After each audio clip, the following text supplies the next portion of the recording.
Hey there, Duster Dan here, logging on. Today I wanted to do a video on counterfeit silver, junk silver.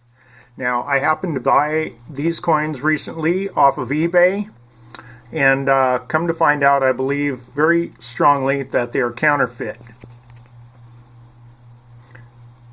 So I'll be addressing how to identify and test counterfeit coins today. I'll give you some ideas what things you should be looking for when checking your coins, and I'll ultimately be doing an acid test with the JSP silver acid testing solution. You can get these kits with the gold, platinum, and silver acid on eBay or online at different websites for typically under about 20 bucks. Now, some of the things I'll be looking for are the actual size constraints that you get, the specs from the mint, and those are found in the Whitman's Redbook of Coins, United States coins. Obviously, you got to do a little more research to find specifications on other coins that are non-US or commemoratives or tokens or stuff like that. You got to do more research. But on US coins, particularly the ones I want to be testing today, the silver, pre-65 silver coins, you can find all that data and information on the US Book of Coins from Whitman, the Red Book. So a little bit later, I'm also going to be testing some jewelry that I know is silver, just to give you a reference of what colors to expect on the test stone from the acid, as well as one of the Mercury Dimes I found metal detecting, plus a few other Mercury Dimes that I know for a fact are genuine. So just received this Uncirculated 58 Washington silver quarter in the mail. I believe it was yesterday. So I want to test that also. I'm pretty sure it is genuine. I've already done a pre-test, but you can watch me as I test that one again too. Now, here's the thing. You want to be mindful that when you test circulated coins like these are supposed to be, it's no big deal if you have to scratch that coin onto a stone, right? No big deal. You're going to decrease the value slightly, but they're circulated. It's like, who really cares, right?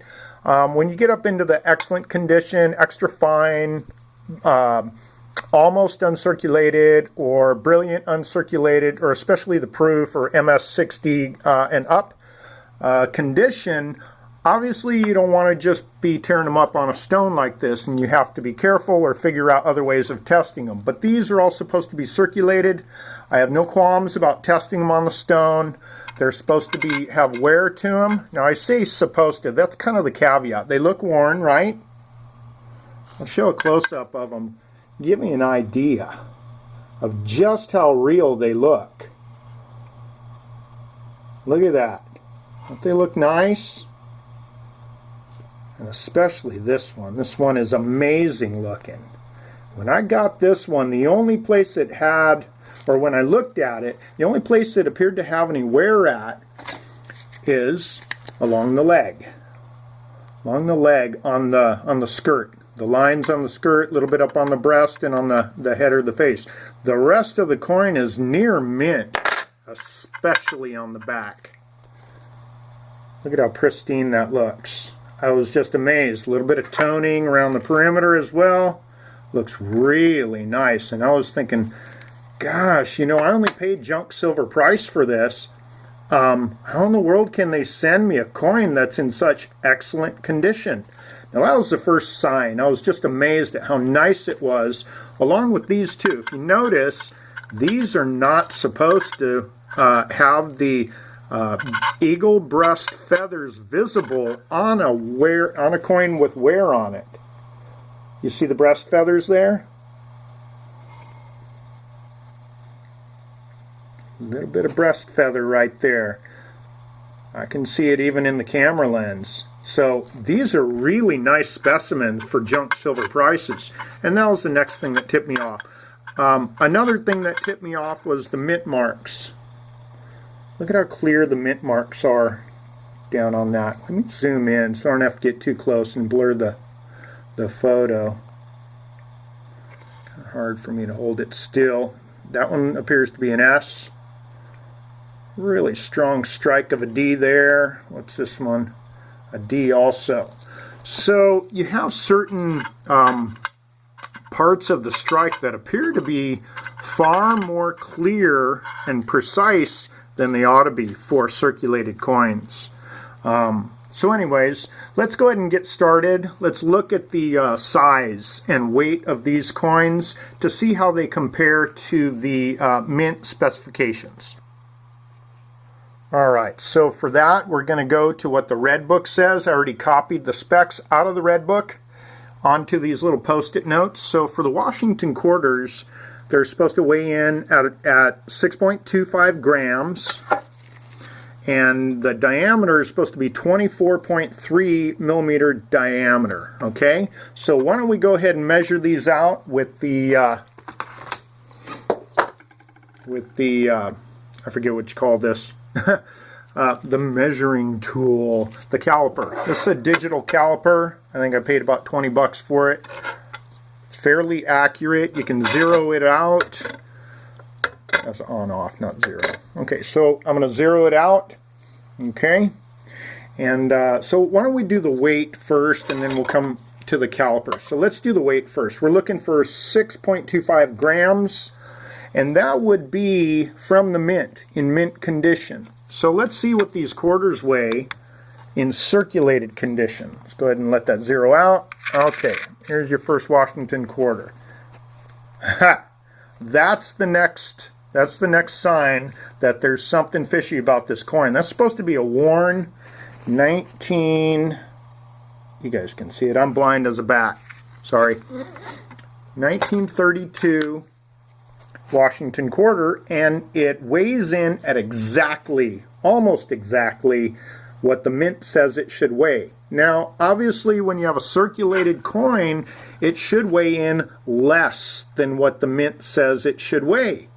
And this coin, which is approximately, I'd say, very fine to extra fine condition, should weigh in, I'm going to guess, around 6.2, 6.15 to 6.2 grams. Not right at the mint specs. So that's the first sign. Let's go on to the next quarter. This here is a 1954. And you can see it's supposedly showing some wear down on the date and around the rim and on Washington's head, and yet look at what we got. That quarter also in worn condition, circulated condition, is almost exactly what the mint says it should weigh in at. So that was the second thing that tipped me off. Let's go ahead and look at the next one, 1934. This one is overweight. Can you believe it? Overweight in circulated worn condition. Probably about a fine to extra fine condition.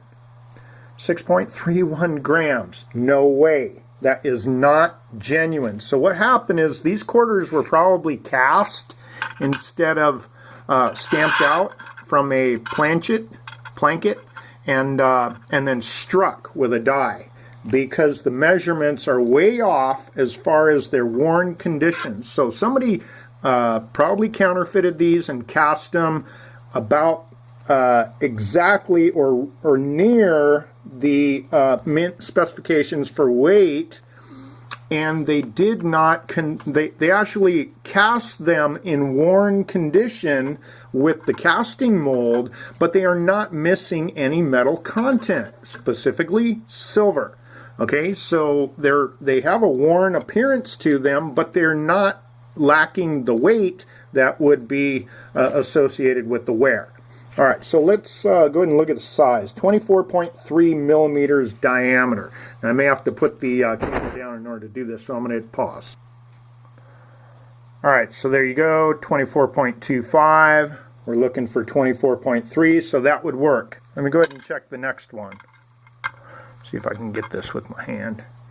24.13. 24.3, so that would work. Diameter would work. They appear to consider the wear on the diameter. 24.23. Same thing there. So the diameter is good, but the weight is off, considering how worn they're supposed to be. Now, when I checked these against the coins of equal wear, of equal age and condition, and checked the thickness was way off the map. And so these are way thicker than worn quarters are supposed to be. In fact, they're way thicker than even mint condition coins are supposed to be. Now, why are they thicker? Well, because the diameter is correct and the weight is heavier, or right at mint weight for specifications. So why is that significant? It is significant because silver is heavier than whatever metal they used in here. So they had to find some place to make these coins actually appear to be genuine, but actually had more mass to them because the metal they use is lighter than silver. You get the same thing with gold. It's even more extreme with gold. Gold is very compact and heavy for the amount of mass it takes up. So if these were stamped from nickel or some other metal, they would need more of it in order to reach the recommended weight from the mint that these coins should weigh in at. So they did it by making them thicker, way too thick compared to a genuine silver quarter like this BU uncirculated coin is. So maybe I can put them side by side. I don't want to scratch my new one, but yeah, you really can't see the difference. Yeah, actually I can. I can see the difference in camera. The counterfeit one, which is right there, is actually thicker. Okay, so there's that. All right, so last but not least, we want to do an acid test on the 3/4, and then we'll jump over to the Walking Liberty $1/2. You're going to be amazed at how thick that $1/2 is. It's just super thick compared to what it's supposed to be. All right, so let me scratch all 3 of those coins on the stone, and I'll see if I can get the scratching on the stone of, get that on camera, so y'all know this is totally legit, but it may be a little awkward. Okay, so let's take the top left one first and just put it on the edge. That's good enough. Okay, so there's the first one. And then top right. These are worn coins, junk silver, circulated, no big deal to go ahead and scratch the edge. On the uncirculated one over there to my left, I'm going to have to be real careful and just catch the edge where it won't be visible. Okay, so there's 1, 2, 3, just like the quarters are laid out on my thing. So let's go ahead and get some JSP acid on there. And you probably want to wear gloves when you do this, and because it can burn your skin. Okay, so that's what you do, is put some acid on there.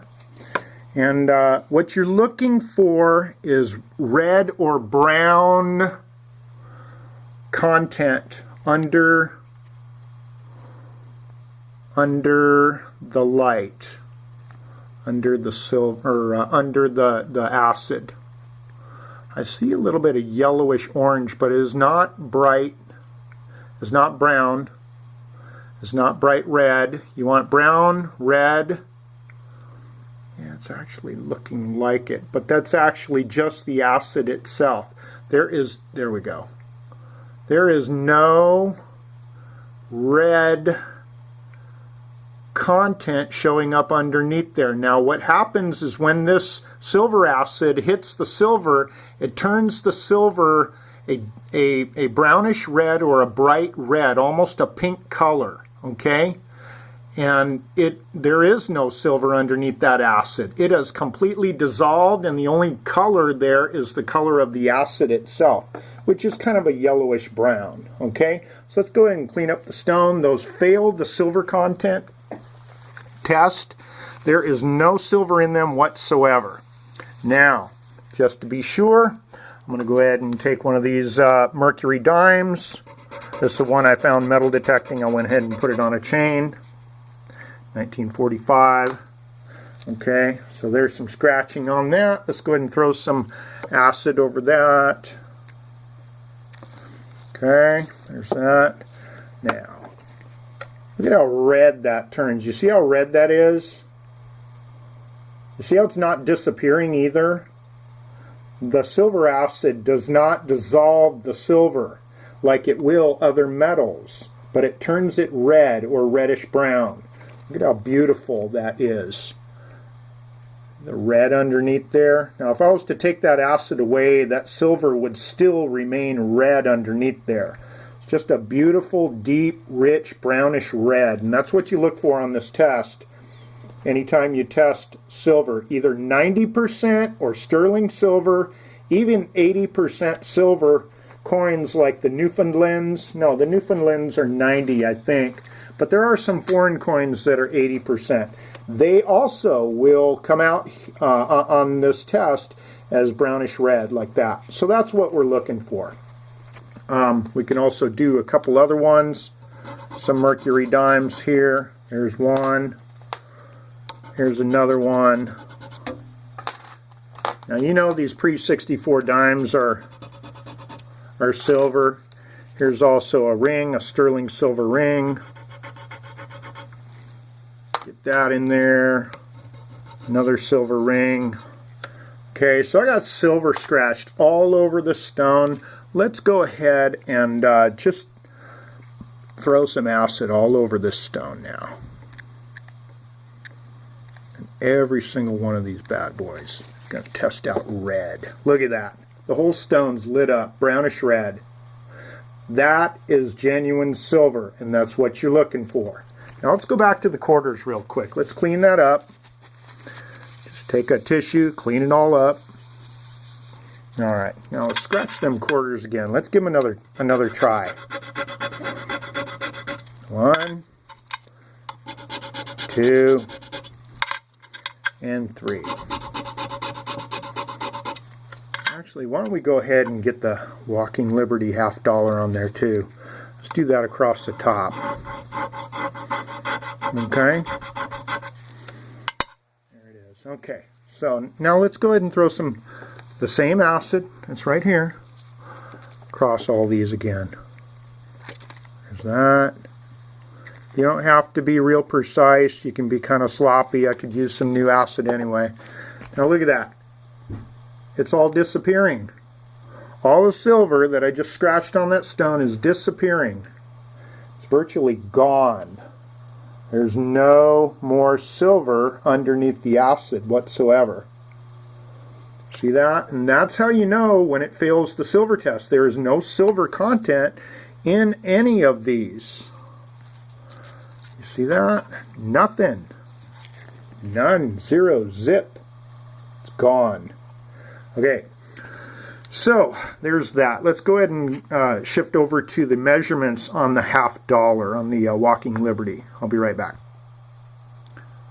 Alright, so the Walking Liberty is, again, like I mentioned, it is in circulated form. It is not sold or claimed that it's in brilliant uncirculated condition. It's obviously got some leg wear on the skirt, on the breast, up here, right there, and then also on the face. So we have wear here, here, out on the arm, and down the leg. And some of the skirt lines are even worn away. Okay, so let's see what it's supposed to weigh. It's supposed to weigh 12.5 grams and measure out at 30.6 millimeters in diameter. So let's go ahead and weigh it first. Let's scale 0 out. Let me back out a little bit so you can see what's going on. I'm going to pick it up. Here it is. We got zeroed. Okay, what are we looking for? 12.5 grams. Look at that. 12.6. There is no Walking Liberty $50 anywhere in the world in circulated condition that's supposed to weigh more than 12.5 grams. Okay? I know I sound a little irritated, but this is counterfeit money, and people are getting ripped off from whoever's manufacturing this stuff. And the guy who sold this to me on eBay, I really don't believe that he knew this was counterfeit. I believe him just because of the conversations we've had. So I believe he has integrity, but somebody took him for a ride. and he didn't even know he was selling these to me. And yes, he has committed to giving me a full refund. But he has other coins that he still has that have cost him money, and he thinks they also may be counterfeit. So he's going to hopefully be able to backtrack and get his money back on these coins once I get them back to him. So seemed like a really good person. So I'm going to give him the benefit of the doubt, and once I get these all tested out and this video made, I'm going to go ahead and mail them back to him as soon as possible so he can you know, hopefully get his money back as well. Okay, so we see it weighs too heavy for a circulated coin, 0.10 grams over, which is significant for a worn coin instead of a an MS60 plus coin.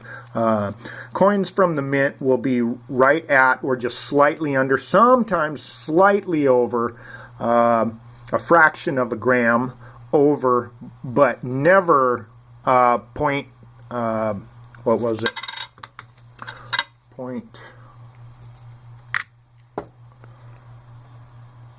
Yeah, it's supposed to be 12.5. It's 0.12 grams over on a worn coin. Never that much. That is literally impossible. They don't even make them that much over from the mint in perfect condition, let alone worn condition.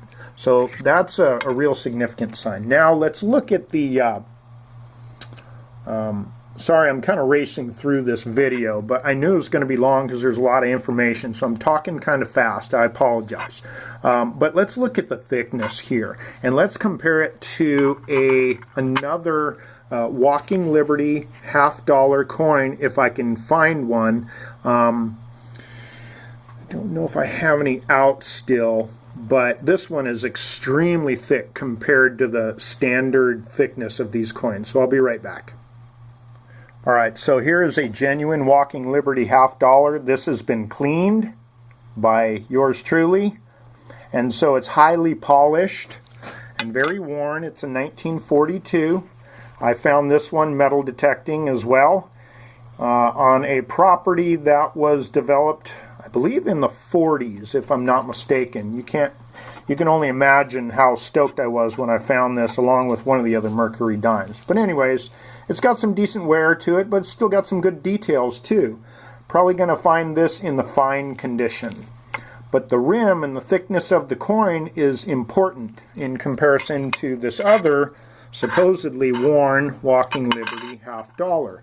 They even sound different when you clink them together or fling them into the air, flip them into the air. They have a different pitch to them, and that is indicative of other metals, while silver, when you flip it into the air, tends to ring. Same thing with gold. And so that's another way you can tell if they're phony or not.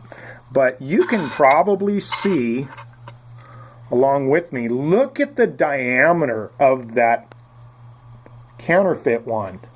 This one here on the left is genuine. Look at the diameter of the counterfeit one. You can see it's much smaller. So they got the diameter way off.